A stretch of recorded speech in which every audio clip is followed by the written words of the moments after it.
ನಮಸ್ಕಾರ, ಜನಶ್ರೀ ನ್ಯೂಸ್ಗೆ ಸ್ವಾಗತ. ನಾನು ನಿಮ್ಮ ಶ್ರೀರಕ್ಷಾ ಹಿರೇಮಠ. ಬೆಳಗಾವಿಯಲ್ಲಿ ನಡೆಯುತ್ತಿರುವ ಮರಾಠಿಗರ ಪುಂಡಾಟವನ್ನ ಖಂಡಿಸಿ ಕನ್ನಡ ಪರ ಸಂಘಟನೆಗಳು ಇಂದೇ ಮಾರ್ಚ್ 22ರಂದು ಕರ್ನಾಟಕ ಬಂದ್ಗೆ ಕರೆ ನೀಡಿದೆ. ವಿದ್ಯಾರ್ಥಿಗಳ ಭವಿಷ್ಯವನ್ನ ನಿರ್ಧರಿಸುವ ಪರೀಕ್ಷೆಯ ಸಮಯದಲ್ಲೇ ಕರ್ನಾಟಕ ಬಂದ್ ಘೋಷಣೆ ಮಾಡಿರುವುದು ಪೋಷಕರ ಅಸಮಾಧಾನಕ್ಕೆ ಕಾರಣವಾಗಿದೆ. ಮಾರ್ಚ್ 21ರಿಂದ ರಾಜ್ಯಾದ್ಯಂತ ಎಸ್ಎಸ್ಎಲ್ಸಿ ಪರೀಕ್ಷೆ ಆರಂಭವಾಗುತ್ತಿದೆ. ಇನ್ನು ಮಾರ್ಚ್ 22ರಂದು 5 ಮತ್ತು 6 ಮತ್ತು 7 ಮತ್ತು 8ನೆಯ ತರಗತಿ ಮೌಲ್ಯಮಾಪನ ಪರೀಕ್ಷೆ ನಡೆಯಲಿದೆ. ಪರೀಕ್ಷೆ ದಿನವೇ ಕರ್ನಾಟಕ ಬಂದ್ಗೆ ಕರೆ ಕೊಟ್ಟಿರುವುದು ಸರಿಯಲ್ಲ ಎಂದು ಪೋಷಕ ಸಂಘಟನೆಗಳು ವಿರೋಧವನ್ನ ವ್ಯಕ್ತಪಡಿಸ್ತಾ ಇದ್ದಾವೆ.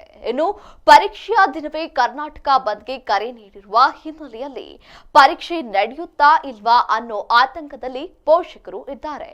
ಪರೀಕ್ಷೆ ಮುಗಿದ ಮೇಲೆ ಕರ್ನಾಟಕ ಬಂದ್ಗೆ ಕರೆ ಕೊಡಬಹುದಿತ್ತು.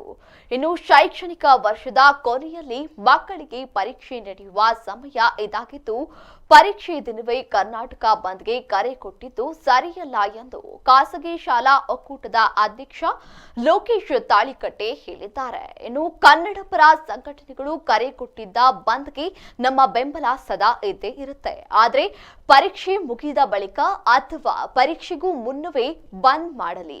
ಪರೀಕ್ಷೆ ದಿನದಂತೆ ಕರ್ನಾಟಕ ಬಂದ್ಗೆ ಕರೆ ಕೊಟ್ಟಿರುವುದು ಸರಿಯಲ್ಲ. ಮಕ್ಕಳು ಪರೀಕ್ಷಾ ತಯಾರಿ ಮಾಡಿಕೊಳ್ಳದೆ ಕೂಡುತ್ತಾರೆ. ಮಕ್ಕಳ ಭವಿಷ್ಯದ ಜೊತೆ ಈ ರೀತಿ ಚೆಲ್ಲಾಟವಾಡುವುದು ಸರಿ ಕಾಣಿಸುತ್ತಿಲ್ಲ.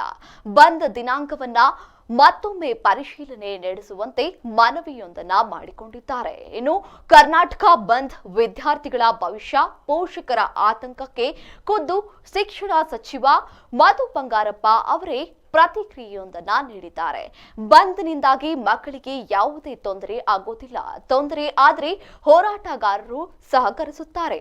ಹೋರಾಟಗಾರರಿಗೆ ಹೋರಾಟ ಮಾಡುವ ಹಕ್ಕು ಇದ್ದೇ ಇರುತ್ತೆ. ಹೋರಾಟಗಾರರಿಂದ ಮಕ್ಕಳ ಭವಿಷ್ಯಕ್ಕೆ ಯಾವುದೇ ಅಡಚಣೆ ಆಗೋದಿಲ್ಲ.